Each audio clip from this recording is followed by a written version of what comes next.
Et enfin... Oh, le buste Donald Trump. Ouais.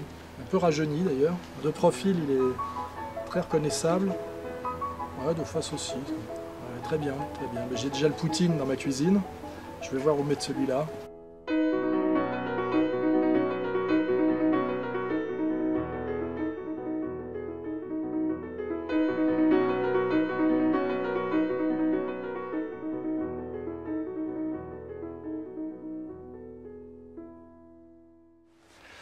Je propose qu'on démarre avec des questions d'actualité, des questions de fond.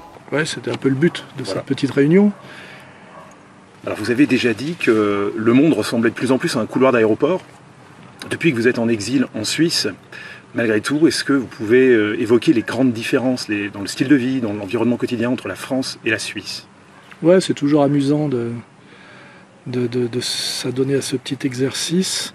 Bah déjà, l'avantage de la Suisse, c'est que c'est beaucoup plus calme. C'est quand même agréable. Deuxièmement, moi qui suis motard, on n'a pas besoin de mettre d'antivol sur la moto. Ça vole quand même beaucoup moins qu'en France. Si je reste dans les véhicules motorisés, le côté un peu pénible pour un Français, enfin comme moi en plus motard, c'est que les Suisses roulent très lentement, sont très prudents. Et ils n'ont pas du tout le pilotage à l'italienne. Donc quand on est habitué, comme moi, à avoir roulé pendant 40 ans à Paris, banlieue, on a quand même une approche assez vive de la question, parce que c'est même nécessaire, ça peut être un peu pénible. Mais enfin, le principe, c'est à Rome, fait comme les Romains, je m'adapte. Mais parfois, c'est vrai que je suis un peu étonné, parce que ce qui est très notoire en Suisse, comme les Suisses sont riches, vous le savez, c'est qu'il y a beaucoup de Porsche et de Ferrari, et les types sont en Porsche et en Ferrari et roulent à 50 à l'heure. Ils respectent strictement les limitations de vitesse, donc ça induit une certaine psychologie, parce que ça doit être quand même insupportable de rouler à 50 dans une Porsche. Moi je roule à 50 en Lada, c'est supportable, parce qu'en 50 à Lada, on a quand même l'impression d'être à 80, quoi. Mais à 50 dans une Porsche, on a l'impression d'être à 30. Et ça, c'est très très suisse, ils sont pas pressés, et ils sont pas très énervés, quoi. Ce qui a ses bons côtés. Sinon, sur l'aspect plus provincial de la Suisse par rapport à un pays comme la France, qui est beaucoup plus marqué par l'américanisation, la mondialisation, la Suisse est aussi un pays protectionniste, qui ne fait pas partie de l'Union européenne. Est-ce que ça a des conséquences dans le style de vie, dans le mode de consommation, dans les produits du quotidien? Ouais, je vois sur quel terrain vous voulez m'amener. Comme je fais les courses en tant que célibataire, il y a deux grandes surfaces en Suisse, c'est la Coop et la Migros. Et en fait, ce qu'on découvre, comme c'est un pays protectionniste, parce qu'ils ont un coût salarial très élevé, donc sinon ils ne pourraient pas tenir, c'est d'ailleurs une question de fond, la question de la frontière pour un pays qui a un si haut standard de vie, c'est qu'en fait, il y a beaucoup moins de produits de consommation courante qu'en France. Le choix est beaucoup moins étendu. Et puis comme c'est un peu un marché captif pour pas mal de produits, il n'y a pas d'effort de merchandising et de renouvellement de l'habillage. Donc on a des produits qui sont très, je dirais pas ringards, mais vieillots dans la présentation. Et au début, moi, quand je suis arrivé, et que je faisais mes courses à la Coop, j'avais un peu l'impression d'être dans un pays de l'Est, tu sais, en Yougoslavie ou des trucs comme ça. Et donc il y a un paradoxe, parce que c'est à la fois un pays très riche, et d'un point de vue de la consommation de base, c'est beaucoup plus pauvre en termes d'offres et en termes de présentation visuelle qu'en France. D'ailleurs, les Suisses qui sont des frontaliers, là, puisqu'on est très près de la France, même s'ils critiquent beaucoup d'ailleurs les Français qu'ils appellent les frouzes, on est un peu leurs Arabes. On est quand même considérés comme des demi-voyous, des demi-voleurs, des grandes gueules, des emmerdeurs, on a une mauvaise réputation. Mais quand beaucoup passent la frontière, ils vont d'ailleurs... ici, ils vont souvent à Ferney-Voltaire, ce qui est assez marrant symboliquement, pour faire leurs courses à Carrefour, parce qu'il y a infiniment plus d'offres. Ce qui veut dire que la France est un pays plus pauvre, mais avec une beaucoup plus grande diversité de produits de consommation courante. Donc ça, c'est des petits marqueurs, des petites différences intéressantes. Vous avez fondé Égalité et Réconciliation en 2007. On peut se poser la question, est-ce que l'espace politique que finalement Égalité et Réconciliation a occupé aurait été occupé par quelque chose d'autre si vous ne l'aviez pas fondé? Eh bien, si je vais être un peu orgueilleux, je dirais, sans moi, probablement pas. Pour quelle raison? Parce qu'en fait, moi, j'ai vraiment un profil très atypique. C'est-à-dire que je suis composite, paradoxal, même raffiné, je dirais. Et en fait, ER a un positionnement qui me correspond forcément. Et d'ailleurs, j'avais réussi à théoriser par gauche du travail, droite des valeurs. C'est-à-dire qu'on est très transcourant, avec une dimension qu'on peut considérer comme assez de gauche, qui est ce goût pour l'avant-garde esthétique, des goûts musicaux qui sont en général pas ceux de l'extrême droite, et en même temps on a toute une dimension identitaire. Bon, ça nous rapproche d'ailleurs de l'école française qu'on appelle pré-fasciste, on voit bien Valois, on voit bien Sorel, on voit bien Proudhon, notamment d'ailleurs le cercle Proudhon. Mais c'est vrai que si on réfléchit par rapport à la politique démocratique qui est la recherche du plus grand nombre, la recherche du majoritaire, c'est sûr que de ce point de vue-là, on est dans un positionnement que je pourrais appeler élitiste et qui me fait beaucoup penser à ce que Guénon appelle l'aristocratie de l'esprit. On n'est pas dans la recherche de l'opinion majoritaire, et c'est pas mon profil. Donc en fait, on est plutôt sur une avant-garde qualitative, on va dire, ce qui me rapproche de mes goûts de jeunesse, si on veut en parler. Et je pense que s'il n'y avait pas eu égalité et réconciliation, ce genre de courant un peu paradoxal, raffiné, transcourant, n'aurait sans doute pas trouvé sa place. Donc il y a le côté que j'aime bien, c'est le côté complexe, raffiné, rare, et puis le côté qui est la contrepartie, c'est que on n'a aucune chance, je dirais, de récolter l'adhésion de la majorité, mais à la limite la course à l'opinion majoritaire a quelque chose, je le dis, c'est mon côté antidémocrate qui est toujours un peu dégoûtant, démagogique et forcément, je dirais même pas médiocre, mais moyen par définition. Justement, pour revenir sur vos goûts de jeunesse, parmi eux figure Michel Clouscar. Vous savez qu'il a été fait état du désaveu qui a été obtenu de lui à votre égard. Est-ce que vous pouvez revenir sur cet épisode ? Alors déjà, Clouscar, c'est pas vraiment mes goûts de jeunesse, parce que moi, j'ai commencé à m'intéresser à la chose publique à partir de 15-16 ans, et étrangement par le personnage d'André Breton, c'est-à-dire l'avant-garde esthético-politique, parce que ça prétendait être politique, même si c'était un peu naïvement politique, puisqu'on était déjà dans le marxo-freudisme, ou plutôt dans le freudo-marxisme. Mais j'aimais bien cette idée d'avant-garde esthétique et d'avant-garde politique qui correspond à la période d'immédiate Première Guerre mondiale, le mouvement Dada, puis ce qu'on appelle la révolution surréaliste, qui était soi-disant essayer d'allier l'avant-garde esthétique et la démarche commune avec ce qui était à l'époque la révolution russe. Et c'est vrai qu'il y avait une dimension esthétique, une dimension révolutionnaire qui me plaisait beaucoup. Mais comme je me suis mis à travailler, entre guillemets, à m'instruire et à faire monter mon niveau, je dirais, de conscience, assez vite je suis passé, pour simplifier, effectivement, d'André Breton à Clouscar. Mais Clouscar, c'est plutôt mes 30 ans. Donc c'est un goût de maturité, pardon. Oui, c'est le moment où, grâce à Clouscar, j'ai fait la synthèse de ce que j'avais du mal à conceptualiser, qui était le libéralisme libertaire. Je voyais bien qu'il y avait une contradiction profonde entre la branchitude, on va dire, parce que je viens de là, et puis le sérieux marxiste. Et qu'à un moment donné, il fallait faire un choix. Et c'est là que j'ai eu cette illumination en lisant Clouscar, parce que ça correspondait à ma sensibilité. Ce que je sentais, c'est qu'en fait, le libertaire n'avait pas été le prolongement de la gauche, enfin de la gauche marxiste et socialiste, mais ça avait été l'inverse, le moyen de la détruire de l'intérieur, et qu'en fait, le libertaire était le meilleur allié du libéral, et non pas le prolongement du social. Or, aujourd'hui, on est toujours, de la part de la gauche, et notamment de ce qu'on appelle le wokisme aujourd'hui, on est toujours dans ce mensonge, où on prétend que le libertaire est le prolongement du social, alors qu'en fait le libertaire est évidemment la possibilité pour le libéral d'étendre son marché et surtout de triompher en douce, je dirais de manière subtile, du sérieux de gauche. Et c'est là vraiment où on en est aujourd'hui. La conséquence extrême de ce mensonge, c'est le LGBT, le woke et le cancel. Et ça, je remercierai toujours Clouscar de m'avoir aidé à conceptualiser ce sentiment, qui était une souffrance, parce que je me sentais à la fois de l'avant-garde, de gauche, et en même temps de plus en plus éloigné des gens qui tenaient le haut du pavé dans la branchitude. C'est, je dirais, d'une certaine manière, ma fâcherie avec des types comme Becbédé. C'est qu'à un moment donné, ils ont rejoint le camp atlantiste, ils ont prétendu que l'Amérique protégeait le monde, et ils ont prétendu rester dans l'avant-garde esthétique, tout en étant finalement des valets de la tendance néoconservatrice.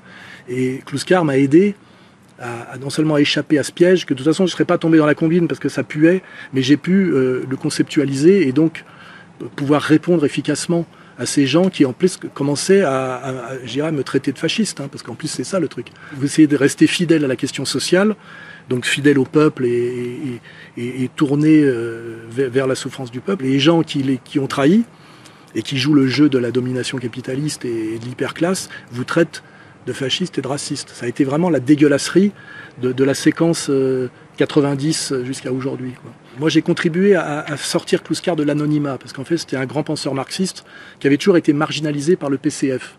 Le PCF éditait ses livres aux éditions sociales, mais n'en faisait pas la promotion, parce qu'en fait, il y avait deux grandes tendances au PC issues des années 60-70. C'était la tendance néo-humaniste avec Garaudy, et la tendance structuraliste avec Althusser. Et en fait, Clouscar, lui, qui restait dans la dialectique, c'est-à-dire ce qu'on appelle ni sujet, ni structure, mais la dialectique structure-sujet, pour ceux qui ont une formation un peu sérieuse, qui était donc le vrai continuateur de la pensée marxiste sérieuse, Marx, Lukács, voilà, ces penseurs de la dialectique, étaient marginalisés parce que le PC le considérait comme trop subtil pour faire masse. On est toujours dans cette tragédie de vouloir faire masse et de sacrifier de l'intelligence, de sacrifier de la finesse, de sacrifier de l'honnêteté pour essayer de faire masse. En général, on échoue sous tous les plans parce que conceptuellement, on produit de la merde et en plus, on fait pas masse.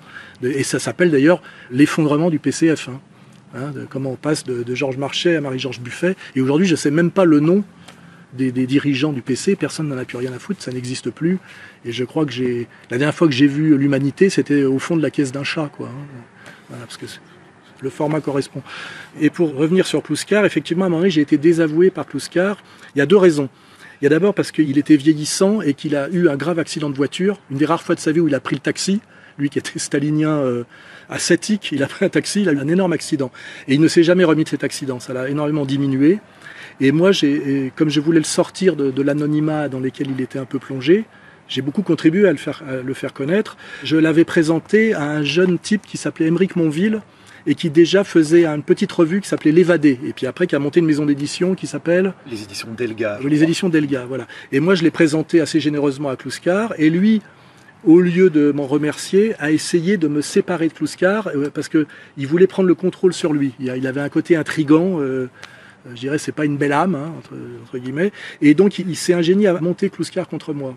Et Kluskar, à un moment donné, comme c'était un vieux stalinien, qui était très rigoureux sur l'analyse des échecs, mais aussi des réussites, on va dire, du socialisme réel, c'est-à-dire de l'URSS, en revanche, comme beaucoup des gens de cette mouvance, dès qu'on parlait du camp opposé, c'est-à-dire de ce qu'on peut appeler le fascisme, là, ils étaient dans le gauchisme intégral. Il n'y avait plus aucune nuance, c'était Hitler le diable, Mussolini, etc. Et en fait, comme moi, j'ai commencé à tenter une approche de troisième voie, et de créer des ponts avec notamment la nouvelle droite. C'était ce qu'on a appelé le complot rouge-brun. Il y a des gens qui se sont occupés de nous faire la peau. Je pense qu'il a aussi pris peur, en tant que vieux Stahl, on va dire, de dire que le type qui le faisait connaître et qui se réclamait de lui, qui était moi, pouvait être considéré un peu comme un sympathisant fasciste, puisqu'en fait, il y avait quand même une résistance d'extrême gauche et une résistance d'extrême droite contre le consensus libéral-libertaire. Et du coup, on lui a tenu la main pour écrire un texte pour me désavouer en disant que j'avais basculé dans le camp fasciste. C'est-à-dire que finalement, on l'a forcé à se soumettre à la propagande qui était ma diabolisation, qui avait déjà commencé. Et je n'en ai pas vraiment voulu, parce que je savais qu'il était, il est mort quelques temps après, et surtout des gens qui étaient de son entourage, de son époque universitaire, puisqu'il avait passé un doctorat d'État, c'est un gros doctorat, avec son livre le plus sérieux, parce qu'il y a deux livres qu'il faut lire chez Kluskar, c'est à la fois Le capitalisme de la séduction, parce que c'est le plus accessible, et que c'est très agréable à lire, et sa thèse de doctorat d'État qui s'appelle L'être et le code, procès de production d'un ensemble précapitaliste chez Mouton, qui est un éditeur belge. J'ai pardonné, je dirais, à Kluskar. J'avais simplement eu une petite phrase un peu méchante la dernière fois qu'on avait échangé. Vous êtes un grand penseur, mais un petit homme. Voilà ce que j'avais dit. Et il m'avait dit, parce qu'il était très profondément marqué, il m'a dit, c'est pas faux, d'un air de dire, je n'aime pas le grand homme est un truc de droite, quelque part. Donc il avait acquiescé. Et comme quoi il était, je veux dire, marxiste-léniniste jusqu'au bout. Pas de mythe du grand homme, même chez les penseurs. Toujours dans l'idée de l'être collectif et du penseur collectif. Ce qu'a dit sur moi Kluskar n'a aucune importance. Ce qui compte, c'est que pour moi, c'est le grand penseur marxiste et de la gauche sérieuse, le plus grand d'après les années 70, on va dire. Et son œuvre mérite d'être lue et relue, notamment Le capitalisme de la séduction, mais aussi le traité de l'amour fou, qui est une approche marxiste de la question de l'amour, qui était un dialogue avec Denis de Rougemont. C'est vraiment un très très grand penseur, Kluskar, et à fréquenter, il était très intéressant parce que il était passionné de rugby, il avait l'accent du sud-ouest, il avait vraiment le sens de la punchline. Quand il disait l'idéologie du désir, c'est bien, mais le désir socialisé n'est jamais que l'expression du pouvoir d'achat. Il avait des fulgurances comme ça, où il pouvait faire fermer sa gueule à peu près n'importe qui, avec cet accent du sud-ouest. Il était absolument anti-jargonneur, quoi. C'était vraiment l'anti-Derrida absolu. Il méritait vraiment d'être connu, méritait d'être respecté, et il faut revoir sa seule prestation publique connue, qui est son invitation, au départ comme faire-valoir face à ces gars-là, chez Pivot, à l'époque où ça s'appelait Apostrophe, je crois, il fait une prestation époustouflante de rigueur et de sérieux avec une pointe d'humour. Je peux discuter avec des philosophes. Non, mais avec un sophiste, je peux pas. Bon, écoutez, moi, c'est tout, c'est un constat d'impuissance radicale. Moi, quand j'admire quelqu'un, je n'attends pas de renvoi d'ascenseur. Je le dis d'ailleurs pour d'autres gens. Il y a des gens que j'admire énormément, sans doute que eux me méprisent et me crachent à la gueule. Ça change pas, à mon avis, sur leur travail. Je pense que j'ai, entre guillemets, cette virilité-là. Je ne suis pas dans une logique de renvoi d'ascenseur. Donc Louskar a sans doute pensé que ma trop grande sympathie pour Le Pen était une faute selon lui. C'est son jugement. Peut-être qu'avec le recul, il n'a pas totalement tort. Mais moi, ça me semblait en conscience le chemin à faire à l'époque. Essayer de rapprocher ce qui restait de sérieux du PCF à ce qu'il y avait de respectable du Front National. Et que s'il n'y avait pas cette alliance, on ne pourrait jamais de toute façon lutter efficacement contre le système. Et d'ailleurs, si on prolonge ce raisonnement, chaque fois qu'un type honnête, je pense à celui qui a pensé le RIC, là, quand Étienne Chouard a dit « j'essaye simplement de faire converger l'opposition de gauche et l'opposition de droite contre le système, sous-entendu que je suis un gentil », il faut bien comprendre que ce sont les gens dont le système a le plus peur et les gens que le système punit le plus violemment. Hein, il faut voir d'ailleurs comment ça a fini pour Chouard, qui l'a puni et sur quelles questions. Est-ce que tu as un doute, toi, personnel, sur l'existence des chambres à gaz ? Mais qu'est-ce que c'est que cette question-là? Oui, non, mais... Et donc là-dessus, je me sens assez droit dans mes bottes. Je pense que si on veut lutter efficacement contre le système mondialiste, il faut arriver à réconcilier, je dirais, la gauche du travail et la droite des valeurs. Ça demande de tendre la main à des gens dont tout a été fait pour les monter contre nous et nous opposer. Et que finalement, maintenir cette espèce de barrière de vigilance est sans doute la manière la plus lâche et la plus vicieuse de collaborer. Hein. Voilà. Vous avez évoqué tout à l'heure le tournant des années 80, le virage dans le domaine de la branchitude, dans ce qu'on appelle la vie intellectuelle. Vous pouvez revenir sur ce sujet ? Oui, parce que tout s'articule. Le marqueur de changement d'époque, on passe des années 70 aux 80, souvent on n'y pense pas, mais c'est les nouveaux philosophes et c'est la réduction de l'expérience socialiste soviétique au goulag. Hein. C'est d'un seul coup des gens qui venaient de l'extrême gauche et pas du tout de la droite ni de l'extrême droite et qui étaient Mao et qui étaient même souvent des gens qui pensaient que le Parti communiste était devenu un parti petit bourgeois. Il faut voir où étaient ces gens-là en mai 68. Ils en étaient à critiquer le PC parce que pas assez communiste. Hein.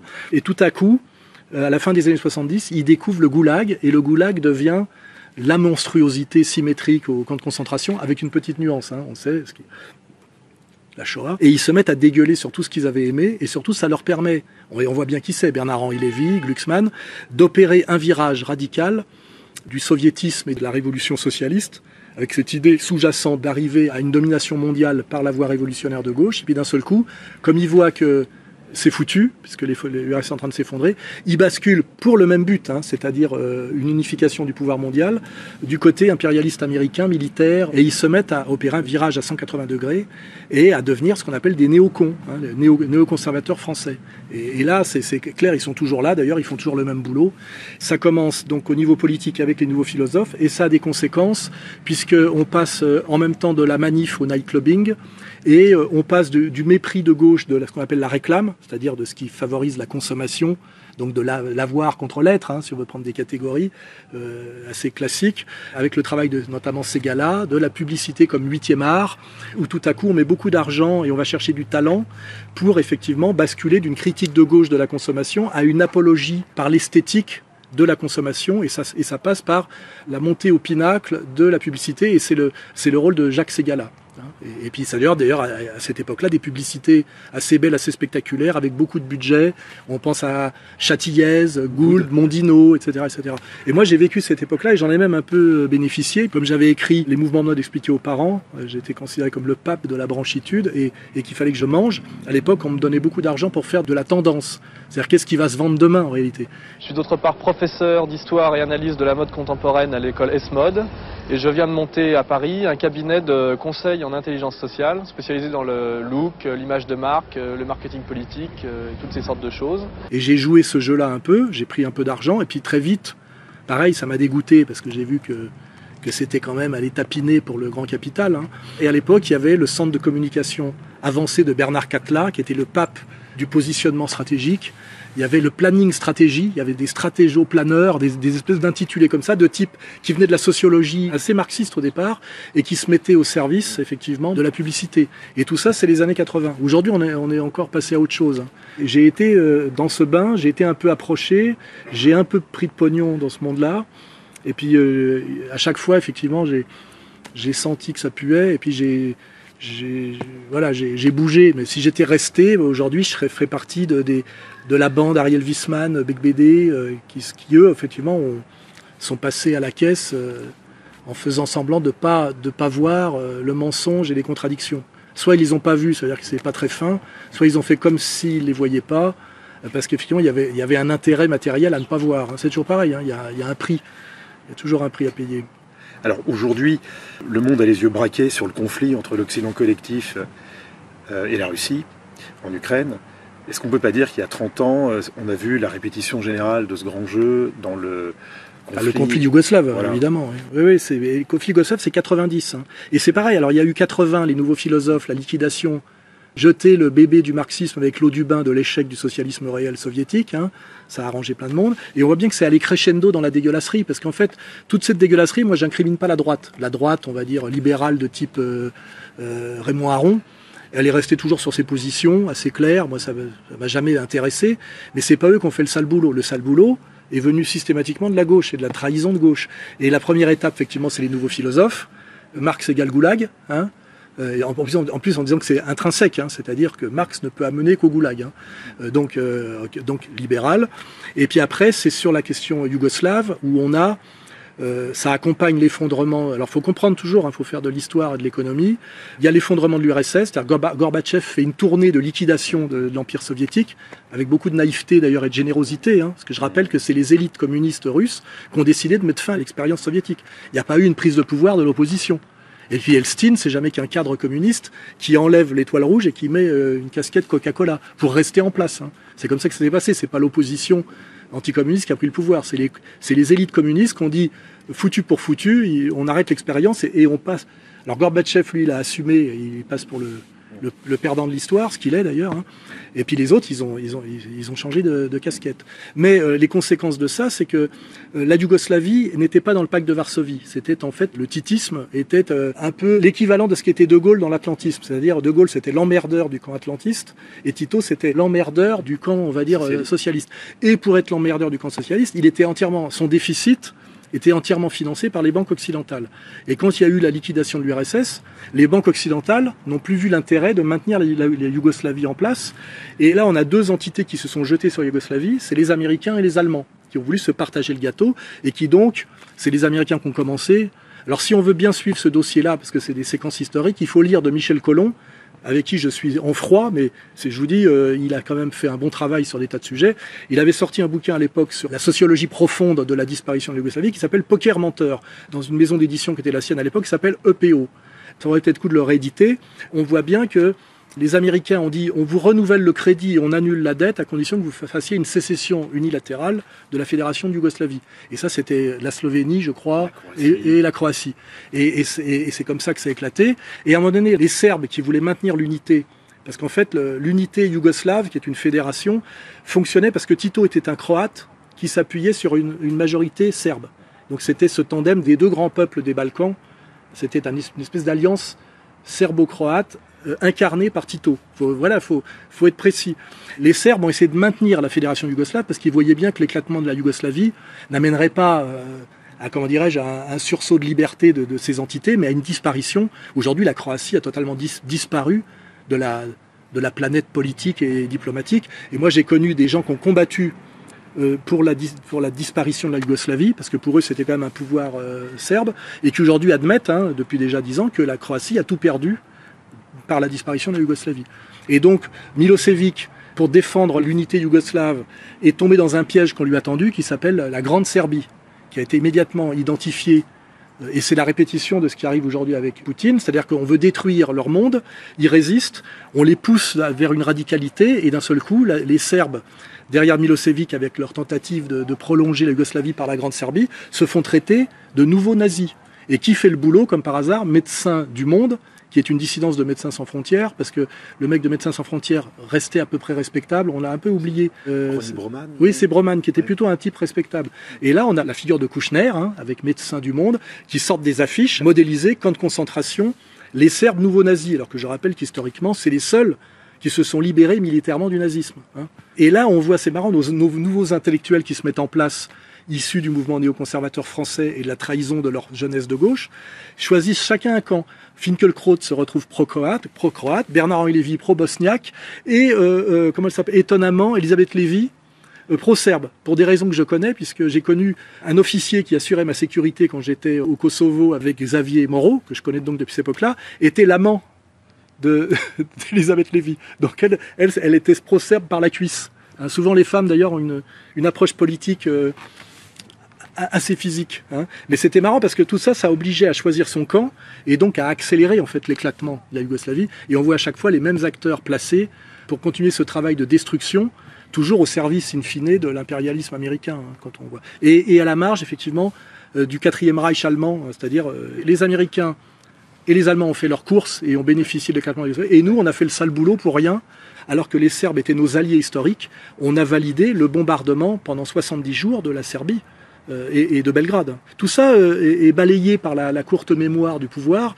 L'intérêt que j'ai, moi, c'est que j'ai vécu tout ça et que je m'en souviens et qu'il faudrait un jour faire presque un travail, je dirais, de livre d'histoire, étape par étape, de montrer ce qu'a été la fin des années 70, les années 80, les années 90 et les grands marqueurs. Nouveaux philosophes, guerre de Yougoslavie, après il y a la guerre du Golfe, on va pas tout faire, mais où à chaque fois on a vu s'aggraver la trahison des représentants de la gauche qui sont devenus pour moi la vraie extrême droite et qui, pour le cacher, ont traité d'extrême droite des gens comme moi qui en fait essayaient de maintenir une position de gauche sociale et de gauche sérieuse, pour reprendre les catégories non frivoles de Kluskar.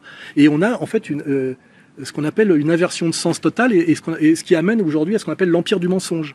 Tout est de l'ordre de l'inversion accusatoire et de l'obscénité, dont le terme d'ailleurs yiddish est chutzpah, je crois. Je ne dériverai pas plus loin. Pour changer de sujet peut-être plus conceptuel, récemment, vous avez mis en ligne un cours magistral où vous revenez sur la distinction entre société organique et société de contrat, en insistant sur le fait que cette alternative n'est pas un choix.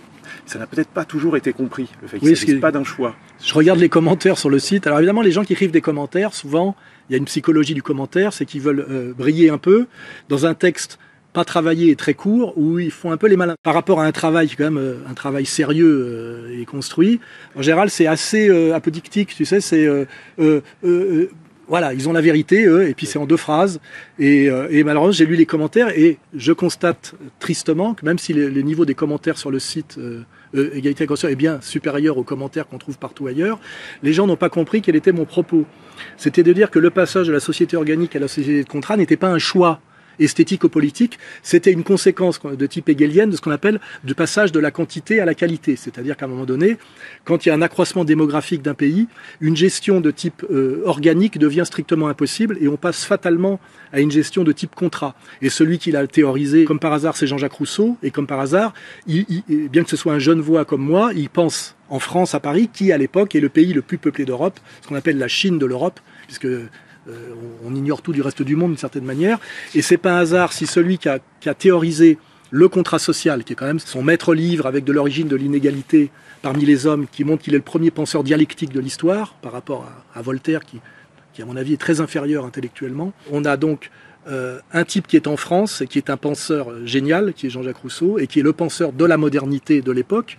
Il a un coup d'avance, puisqu'il anticipe sur la Révolution française, et qui dit, voilà, la fatalité, je dirais, liée à un accroissement démographique, c'est que ça, pour pouvoir opérer une gestion politique d'une masse de gens, nécessairement, doit s'opérer dans l'histoire. Et là, il y a un côté pré-marxiste, tu sais, c'est le rapport infrastructure-superstructure. C'est pas une décision, ça n'a rien à voir avec une volonté politique, c'est inéluctable, c'est qu'à un moment donné, on est obligé de passer d'une gestion organique à une gestion de contrat. Et alors après, j'ai expliqué ce que c'était. Alors, il y a eu des critiques qui ont dit « Ouais, mais déjà, la France n'était plus une société organique, parce que pour eux, organique, c'est strictement clanique, ou tribal, tu vois. Et effectivement, le royaume de France n'était pas un royaume tribal, mais on était quand même dans une société organique. Pourquoi ? Parce qu'il y avait deux forces politiques qui dominaient la France. L'une qui était aristocratique, donc qui était la hiérarchie par le sang et l'hérédité. Là, on est encore dans l'organique. Et de l'autre côté, l'idéologie dominante par la transcendance qui était l'Église. Et là aussi, on est dans l'organique au sens guénonien ou évolien. Donc on était bien dans une société qui était encore organique et qui était en train d'éclater à cause des limites de l'efficacité fonctionnelle de l'organique dans une société qui avait largement dépassé la quantité de gestion possible par l'organique. Et on voit que celui qui comprend ça et qui le fait en premier, c'est Louis XIV en réalité, avec Colbert, qui est déjà une gestion bourgeoise avec les manufactures, et que d'ailleurs le colbertisme analyse toutes les obsolescences qui empêchaient la marche en avant, qui était déjà le progrès. On est déjà dans du pré-capitalisme, et on voit bien qu'ils étaient obligés de gérer toutes ces pesanteurs historiques de type organique, et que celui qui a lancé la machine, c'est Louis XIV. Et donc Louis XIV, il est au sommet du système, il liquide d'une certaine manière l'aristocratie, c'est-à-dire l'organique fonctionnel, en s'appuyant sur du bourgeois, c'est déjà Colbert, les manufactures et tout ça, et ce qui fait qu'il est déjà, je dirais, le type qui lance la Révolution française, puisqu'en fait il se retrouve un roi éminemment organique, au-dessus d'un système dont il a lui-même engagé la désorganicité et mis en place du contractuel. Donc effectivement, après Régence, Louis XVI, est dégagé puisque devient inutile. Et on voit bien que toute l'histoire de la Révolution française, qui est l'application des encyclopédistes, et qui sont d'ailleurs, d'Alembert est un mathématicien, enfin tout ça c'est dans mon dernier bouquin, on voit bien que c'est une gestion de type mathématique appliquée, qui a à voir avec la société de contrat. Pareil, je pourrais creuser encore, société de contrat, au début, c'est société, on passe société familiale, SARL, société à responsabilité limitée, puis société anonyme, de gens qui contractent, qui ont des liens qui ne sont pas des liens organiques, puisque les liens organiques sont des liens familiaux ou post-familiaux ou familiaux étendus, et qui donc, n'ayant pas de lien de type organique, sont obligés de se lier par un contrat, qui est effectivement, on est dans le monde là, de l'abstraction, des mathématiques appliquées. Donc c'était ça le sujet. Évidemment, c'est un sujet complexe, raffiné, qui demande de travailler sérieusement, et je demande aux gens qui aiment bien pondre des petits commentaires sur le site, de se hisser au niveau du sujet. Alors évidemment, les gens me disent « ouais, c'était déjà plus une société organique, puisque pour eux, organique, c'est des papous, quoi. » Mais en fait, une monarchie théocratique a une dimension organique encore très profonde, effectivement, qui rentre en contradiction avec elle-même. Et là, on est dans du marxisme, en réalité. Quand une société rentre en contradiction avec elle-même, elle est obligée de se transformer, et à un moment donné, elle se transforme de manière brutale, puisqu'il n'y a jamais... la superstructure ne cède pas le pouvoir volontairement. À un moment donné, aggravation des contradictions, saut qualitatif brutal. Donc, en plus, c'est assez marxiste comme analyse. Donc, j'invite les gens à réfléchir plus sérieusement à cette opposition société organique, société de contrat, qui est une fatalité de la modernité et des collectifs humains importants, alors que les identitaires, très naïvement, parce qu'ils ont une culture de droite assez pauvre, pensent que de retourner à une société organique pour sortir effectivement de la froideur et de la laideur et des contradictions de la société de contrat, c'est juste une volonté politique. Et là, on est dans du Rushdie. Malheureusement, ça ne peut pas se faire comme ça. Et d'ailleurs, il y a eu des tentatives, on le sait, puisque si on veut creuser, l'épopée fasciste, c'est une tentative d'essayer de réintroduire de l'organique dans une société de contrat, d'une certaine manière. Le dialogue entre Marx et Proudhon peut aussi se lire avec cet angle-là. Le travail de Sorel, avec la nécessité, étant marxiste d'un côté, mais de retourner à la nécessité du mythe, des héros, etc., se pose cette question que la société de contrat pure a une dimension de froideur et donc de dislocation par le manque de fraternité, qui explique aussi, si je veux digresser, pourquoi on a une devise qui s'appelle liberté, égalité, fraternité. Liberté étant liberté de culte, égalité étant par rapport à la hiérarchie de la noblesse. Donc c'est bien liquidation du clergé et de la noblesse, mais fraternité est un terme organique, parce que sinon ça serait solidarité. Or fraternité, c'est les frères. Donc on voit bien que même dans la devise française, ceux qui font la Révolution savent qu'ils mettent en place une société de contrat qui se libère de l'Église et de l'aristocratie, qui sont deux types de gestion organique, mais au sens non papou du terme, mais qu'ils savent très bien qu'il y a une dimension de froideur qui va empêcher la fraternité, et donc ils mettent un troisième terme qui ne puisse pas dans leur matrice progressiste, qui vont chercher dans la chaleur organique. Et donc c'est liberté, égalité, fraternité, tout est dans la devise. Et si on voit, si je veux prolonger la digression, qu'est-ce qu'a été la Révolution nationale de Pétain, on le voit par le changement de devise, où là c'est travail, famille, patrie, ce qui n'est pas dans le bon ordre. En réalité, c'est d'abord famille, travail, patrie, parce qu'on passe de la famille à la patrie par le travail. Ça aussi, c'est les articulations. Et on voit bien que la Révolution nationale se pose, comme tous les courants fascistes de l'époque, essayer de sortir de la froideur du mensonge républicain, qui est une fausse fraternité, pour réintroduire de l'organique. Et on voit bien dans le passage de la devise de la République, liberté, égalité, fraternité, avec ce mensonge de la fraternité, à une devise néo-organique qui est travail, famille, patrie, qui devrait normalement s'articuler logiquement famille, travail, patrie. Patrie qui est la terre des pères, hein, qui n'est ni la nation ni la République. Donc là, on a bien ce dialogue société de contrat, société organique, et cette tentative au moment des épopées fascistes qu'on qualifie à juste titre d'antiprogressistes et de droite, l'intuition que pour sortir des contradictions qui amènent à la Première Guerre mondiale et de l'entre-deux-guerres, il y a un problème des limites et du mensonge de la société de contrat rousseauiste, et là on peut critiquer les limites du génie rousseauiste, qui est génial en 1750, et forcément un génie 1750, quand vous laissez le truc se déployer 2 siècles après, les contradictions apparaissent, parce que lui, il est sur les contradictions du système d'avant. Hein. C'est pour ça qu'on ne peut pas reprocher à Jean-Jacques Rousseau de ne pas avoir pensé au-delà de la temporalité humaine et historique. Hein. C'est le génie de son époque. Et aujourd'hui, c'est facile de critiquer les limites du rousseauisme, mais lui, à l'époque, il a fait le travail qu'il devait faire pour son époque. Et donc, on a bien... tous ces gens qui se posent cette question, Barrès se la pose, Maurras se la pose, puisqu'il est pour retourner, alors qu'il n'est ni aristocrate ni croyant, il veut retourner à la royauté, au catholicisme, religion d'État. Donc il est aussi pour introduire de l'organique dans une société de contrat qui a failli. Hein. Et on voit bien d'ailleurs que c'est pas un penseur réactionnaire, parce que lui, en fait, il n'est pas pour la restauration.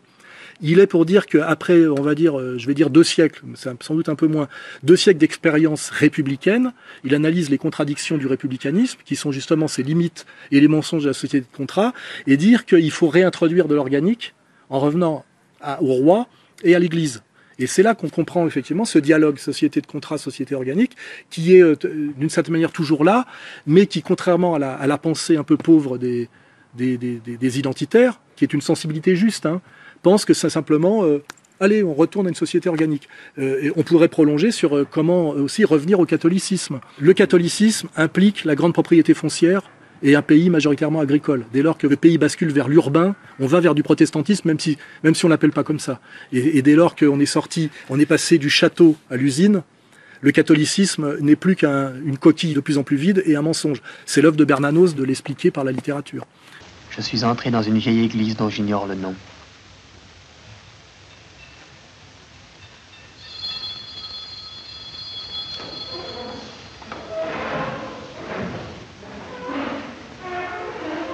Je n'avais jamais senti avec autant de violence la révolte physique contre la prière. Ma volonté n'y pouvait rien. Je vais peut-être arrêter la digression là, parce que y en a qui vont pas pouvoir suivre, et on va avoir encore des commentaires idiots sur le site, et ça me désespère. Alors tout à l'heure, vous disiez que le positionnement que vous avez choisi correspondait correspondait à votre personnalité, un positionnement raffiné, paradoxal, un peu subtil. Vous avez fait néanmoins récemment un appel... Pas peu subtil, hein, subtil. Subtil, oui. À l'Union des Patriotes. Quel prolongement peut-on en attendre, cette Union des Patriotes? Moi, j'ai fait référence à un truc d'ailleurs qui est un peu une boutade, c'est au CNR, parce qu'on sait bien que le CNR nous renvoie quand même assez loin de là où on veut aller, mais c'est un truc incritiquable, parce que c'est à un moment donné, on est occupé par les Allemands. Alors aujourd'hui, c'est d'autres Allemands, hein, et qu'à un moment donné, face à l'urgence de se libérer des Allemands, il faut que les gens qui sont des patriotes, hein, c'est-à-dire qui ne sont pas des collabos, s'unissent sur un socle minimum, hein, pour faire le travail préalable qui est de virer les Allemands. Une fois qu'on a viré les Allemands, on peut rediscuter, mettre en place une constituante avec Chouard, si on veut. Et donc, ça me paraît logique aujourd'hui, compte tenu de la gravité de là où en est la France, que les gens qui ont quand même fait l'analyse critique à peu près cohérente de pourquoi on en est là où on en est, donc qui sont anti-cancel, anti-woke, anti-LGBT, qui ont quand même décelé que l'Amérique n'était pas notre ami, que l'Union européenne était plutôt traître à l'idée d'une Europe puissance, etc. Là, on peut mettre Rougeron, on peut mettre même Chouard, on peut mettre Gave, enfin on peut mettre vraiment beaucoup de monde. C'était l'idée, au lieu de se tirer dans les pattes, qui est quand même une spécialité aussi de notre petit monde, avoir un socle commun minimum de travail et de convergence, et laisser de côté, comme du temps où Le Pen d'ailleurs arrivait à faire l'union sacrée d'une certaine, qu'on appelait l'extrême droite, parce qu'il arrivait à concilier les païens et les cathos. Hein, il y a toujours eu, et il est arrivé à le faire sur son charisme, sa plasticité, son intelligence aussi. Et c'est pour ça d'ailleurs qu'à un moment donné, cette mouvance qui était très disparate a réussi à devenir une force politique importante, puisque, sans parler de Marine, qui était une stratégie très ambiguë, hein, c'est la dédiabolisation qui est en fait une normalisation, Le Pen arrivait, sans trahir trop ses fondamentaux, à agréger un électorat proche de 20%. C'était quand même quelque chose de spectaculaire, parce que l'extrême droite en France n'a jamais dépassé les 1%. Hein. Il était quand même, lui, passé, avec un coup de pouce de Mitterrand, donc on ne va pas reparler, mais il était quand même passé de 1 à pratiquement 20. Hein. Et aujourd'hui, l'idée, ça serait alors on n'a pas le nouveau Jean-Marie Le Pen, on l'a pas. Je veux pas trop me mettre en avant, mais c'est vrai qu'à un moment donné, il faut faire un nouveau CNR. Alors ça a été très bien accepté par Juvin, mais qui est un adulte militaire, un type qui est adulte et responsable. Ça a été très bien reçu par les gens sérieux et le public adulte, mais par contre immédiatement les youtubeurs, on va dire dissidents, y ont vu une atteinte à leur segment de marché. Et ça m'a valu immédiatement l'attaque de Vincent Lapierre, l'attaque de Conversano. Et donc, j'ai pas besoin d'en dire plus, quoi. Voilà. Et en revanche, c'est une idée qui a été très bien perçue par les gens, quoi. Les gens, et puis je veux dire, les gens sérieux. J'ai pas vu de critiques fielleuses de Benedetti ou de gens comme ça. Ça permet de bien différencier les gens qui ont pour volonté quand même la défense de la France et du peuple français, et ceux qui sont quand même, qui ont vu à quoi pouvait servir le youtubage, échapper au salariat et au monde du travail, ce que je comprends. Ce que les gens ont vu dans mon expérience, malheureusement, quand on a fait ER et que ça a bien marché, c'est du pognon et des gonzesses. Il y en a qui ont surtout vu ça, quoi. Je rappelle que je ne l'ai pas fait pour ça. Je pouvais avoir les gonzesses et le pognon d'une autre façon. Voilà. Alain Soral, merci. On a fini là ?